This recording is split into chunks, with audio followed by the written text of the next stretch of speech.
કે આપણે PMJY ના કાર્ડ નીકળે છે, પ્રધાનમંત્રી જન આરોગ્ય યોજનાના કાર્ડ નીકળે છે. આ કાર્ડની અંદર આ પકડી રાખો તો અત્યાર સુધી એવું હતું કે આ કાર્ડમાં મોટી મોટી સર્જરીઓ, માનો કે શરૂઆત થઈ જ્યારે પ્રધાનમંત્રી જન આરોગ્ય યોજનાની, આ ગુજરાતનું સૌથી મોટું અબજો રૂપિયાનું કૌભાંડ છે, જે આજે મને અહીંથી જાણ થઈ. હું શું કરી શકીશ? હું ગુજરાતના મુખ્યમંત્રીને કહીશ કે આરોગ્ય મંત્રીને કહીશ કે આરોગ્ય સચિવને કહીશ, પણ એ જ બધાનો આમાં કટકી આવતી હશે તો એ મારી વાત થોડા સાંભળશે. હું ભલે ધારાસભ્ય હોઉં, જનતાની આંખ ખુલવી જોઈએ, જનતાને પોતાને ખબર હોવી જોઈએ કે તમારા ખિસ્સામાંથી પૈસા કાઢી જાય છે.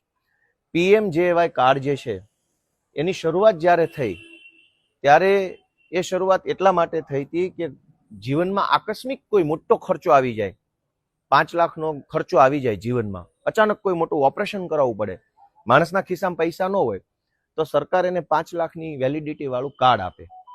એ કાર્ડ આપે એટલે એ માણસ કોઈ પણ પ્રાઇવેટ દવાખાનામાં જાય અને કાર્ડ એનું કેશ કરાવે, ક્લેમિંગ કરાવે, એટલે એના ખાતામાં એ કાર્ડમાંથી પૈસા કપાઈ જાય, માણસની સર્જરી થઈ જાય.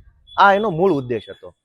પણ હવે એક બહુ જ મોટું ષડયંત્ર, ભ્રષ્ટાચાર ચાલુ થયો. સરકારે શું નક્કી કર્યું કે હવે પછી તમામ રોગ A to Z, તમને શરદી થઈ ગઈ, ઉધરસ થઈ ગઈ, શ્વાસની બીમારી થઈ, તમને કૂતરું કરડી ગયો, તમને ઝાડા થઈ ગયા, તમને તાવ આવ્યો, તમને સામાન્ય ટાંકા લીધા છે, રસોળી થઈ, સામાન્ય એક્સિડન્ટ થઈ ગયું, આ બધી જ બાબતોને ફરજિયાત PMJY કાર્ડ એટલે કે પ્રધાનમંત્રી કાર્ડમાં નાખ્યું. એના કારણે શું થાય?